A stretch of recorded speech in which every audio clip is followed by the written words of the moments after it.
The forestry of fear, survival and madness in the world's most isolated woodlands. There are places on this planet that feel truly ancient, places where the trees knit a ceiling so thick the sunlight becomes a half-forgotten rumor on the forest floor. We're drawn to these old woods, looking for solitude or a connection to something wild. We walk among giants, breathing air that feels a little cleaner, a little purer. We listen to the forest's soundtrack, the birds, the rustling in the leaves, the wind. It's the sound of life, and it's deeply calming. But what happens when the music stops? What happens when, all at once, every sound just vanishes? The birds fall silent. The insects stop humming. Even the wind seems to hold its breath. There's a very specific, chilling moment when your brain, suddenly starved of the background noise it took for granted, starts to feel the pressure of an unnatural, total silence. This isn't just being alone. This is the moment the forest stops being a place and starts feeling like a presence. It's the moment the silence itself feels like it's watching you. Today, we're not telling simple ghost stories. We're digging into the documented psychology of how a quiet forest can use silence and shadows to make you feel like prey. We're going to explore the architecture of your own mind to see how it can build a monster from absolutely nothing. Is the threat real? Or is the most dangerous predator in the woods the one you brought with you? There's a moment you realize you haven't heard a bird in an hour. The squirrels have gone quiet. The wind itself seems to be holding its breath. And that's when you get it. The silence is listening. The story begins, the unraveling. Let's imagine a man. We'll call him Alex. Alex is an experienced hiker. He's not a rookie who gets spooked by his own shadow. He spent years navigating backcountry trails, finding real comfort in the wild. For him, the forest is a sanctuary. This trip is no different. He's deep in a national forest, miles from any road, surrounded by the familiar smell of damp earth and pine. For the first couple of hours, it's perfect. The sun dapples the ground in shifting patterns. A symphony of life is all around him. The busy chatter of a squirrel, the distant, steady drumming of a woodpecker, the constant, almost unnoticeable hum of insects. It's the forest's heartbeat. Alex feels his own pulse slow down to match it. This is peace. He stops for a drink, leaning against a massive old oak. And that's when he first notices it. Not a sound, but the lack of one. The woodpecker has stopped. He waits, listening. Nothing. That's weird, he thinks, but not scary. Maybe a hawk flew by. He takes a long sip from his canteen and pushes on.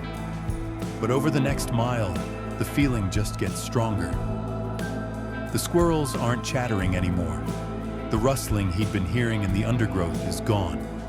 It's like someone is slowly turning down a volume knob, so gradually you almost don't notice, until the room is dead quiet. Now the only sounds are his own. The crunch of his boots, the zip of his jacket, and his own breathing, which suddenly sounds incredibly loud. He stops again. This silence isn't peaceful anymore. It's heavy. It's a thick, suffocating blanket. He strains his ears, desperate to catch a single chirp or buzz, anything to break the spell. There's nothing. Just a deep, ringing emptiness. A primal instinct, long buried, starts to flicker in the back of his mind. For our ancestors, a sudden dead silence in the wild was a universal alarm bell. It meant a predator was close. All the small creatures, the ones who are always watching, have seen it. They've frozen. They're hiding. And you, standing out in the open, are the only one who doesn't know why. Alex tells himself he's imagining it. It's just a quiet part of the woods. But his heart isn't slow and steady anymore. It's picking up speed. Every nerve feels like it's buzzing. He's no longer a visitor here. He's an intruder, and the forest knows it. The silence isn't empty now. It feels attentive. The psychology of silence and hypervigilance. So what's happening to Alex? It isn't supernatural. It's a powerful and ancient biological response. His brain is doing exactly what it was designed to do. For most of human history, we weren't at the top of the food chain. The wilderness was full of things that wanted to eat us, and survival meant spotting threats before they spotted you. In that world, the ambient noise of nature was a sign of safety. The forest symphony meant things were normal. A sudden collective silence was a red alert. It usually meant a major predator, a big cat, a bear, had just walked into the room, causing all other life to instinctively shut up and hide. That instinct is still buried in us. When we experience that profound quiet, a primitive part of our brain, the amygdala, our threat detection center, starts screaming, "Danger!" even if our modern mind sees nothing. This fear trigger kicks off a terrifying domino effect called hypervigilance. Hypervigilance is a state of high alert where your nervous system gets stuck in threat scanning mode. It's a well-known symptom of PTSD, but a short-term version can be triggered in anyone under perceived danger. Once it kicks in, your body is waiting for a fight, and your brain is desperately looking for what started it. In this state, your senses go into overdrive. Instead of filtering out junk information, your brain amplifies everything. Every tiny sensory input gets flagged as important. In a silent forest, this is psychological torture. Your ears, starved of the sounds they expect, strain to find a signal. When they can't find one, they can start misinterpreting what little is there. People in this state report hearing things. Faint whispers, footsteps that stop when they do, the snap of a twig that sounds just a little too deliberate. Your brain isn't creating sounds from scratch so much as it's desperately misreading the static. But it gets worse. You don't just hear more, you interpret more. A pine cone dropping from a branch isn't just a pine cone. It's a footstep. The wind rustling a bush isn't just wind. It's something big, hiding, breathing. Your brain starts assigning intent to coincidence. The environment itself starts to feel hostile. You are no longer just alone. Your brain has concluded that you are being watched. And for your nervous system, this isn't a feeling. It's a fact. The story continues. The descent into paranoia. For Alex, the world has changed. The forest is no longer just trees and rocks. It feels like a single, thinking entity. And the silence is its weapon, used to isolate him and turn up the volume on his fear. He starts moving again, much faster now. His casual hike has become a desperate march. He just needs to get back to a world that makes sense. But the forest seems to be working against him. The path, once clear, now feels confusing. Every tree looks the same. The lack of a horizon, the endless maze of trunks and tangled brush, creates a kind of visual claustrophobia. Without clear landmarks, our internal compass can go haywire. Did he just pass that bent tree? Was that the same rock? The environment feels like it's closing in, and that's when he starts to see them. Not clearly, just in the corner of his eye. The play of light and shadow on a gnarled trunk briefly looks like a face.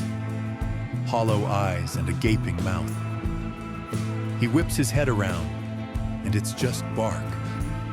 A tangle of roots looks for a terrifying second like a twisted hand reaching out of the dirt. He blinks, and it's just wood. There's a name for this: Pareidolia. It's our brain's built-in tendency to see meaningful patterns, especially faces in random things. It's why we see faces in clouds, on Mars, or on a piece of toast we can sell on eBay. It's an evolutionary tick. It was always safer to mistake a rock for a tiger's face than to miss a real one. But in a high-stress, hypervigilant state, this system goes into overdrive. The ambiguous shapes of the forest become a canvas for your fear. Your brain doesn't just see a random shape. It projects a face onto it. And with that face comes the chilling feeling of being watched. fMRI studies even show that when you see an illusory face, your brain's actual face recognition area lights up. It's not just your imagination. Your own perceptual hardware is genuinely misfiring. For Alex, each one is more proof. The twig snap, the disorientation, the faces in the trees. His mind is weaving them into a story of a deliberate, intelligent pursuit. This is a phenomenon called apophenia, finding connections in unrelated things. The forest isn't just a place anymore. It has a mind, and it's hunting him. The brain as the architect of fear. Let's pause the story and put a name to what's building this nightmare in Alex's head. Predictive processing. This is a leading theory in neuroscience that flips our whole understanding of perception. The idea is this: your brain isn't passively waiting for information. It's an active, always-on prediction machine. Think about it. At every single moment, your brain is making a guess about what it's about to see, hear, and feel based on past experiences. As the real sensory data comes in, it's checked against that prediction. If it matches, like the feeling of the chair you're sitting on or the hum of your AC, the brain mostly ignores it. It's boring. It's efficient. The magic happens when there's a mismatch, a prediction error. When what comes in doesn't match the guess, your brain freaks out. It's the jolt you feel when you miss a step on the stairs, or the sudden focus you get when you hear a strange noise at night. Now, back to Alex. His brain, based on a lifetime of hikes, predicted a constant soundtrack of forest noise. When that sound vanished, it created a massive prediction error. The silence is the error. His brain shouts, "Something is wrong. The model is broken," which triggers stress hormones and kicks on that hypervigilant state. Now, in high alert mode, the whole system changes its strategy. It starts running on a better safe than sorry principle. Its predictions become dominated by fear, that ambiguous shadow. The brain's new prediction is predator, so that's what you glimpse. That random sound, the prediction is footstep. The system is actively building a threatening reality because the cost of being wrong about a threat is way higher than the cost of a false alarm. This is the turning point. The pareidolia supplies the faces of the hunter. The disorientation makes the forest a trap, and the brain's storytelling nature, its apophenia, ties it all together. It concludes that these aren't random glitches. They're evidence. Deep woods are the perfect stage for this entire process. They offer up ambiguous shapes, a loss of direction, and the potential for profound, unnerving silence.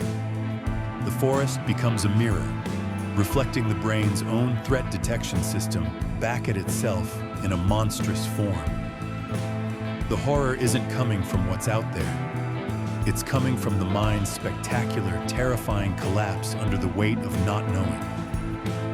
This whole process is a testament to the strange power of the human brain. But understanding it is also our best defense. If you're fascinated by the spooky, brilliant ways our minds work, you're in the right place. Consider subscribing and hitting the bell icon so you don't miss our next trip into the beautiful, unsettling corners of psychology.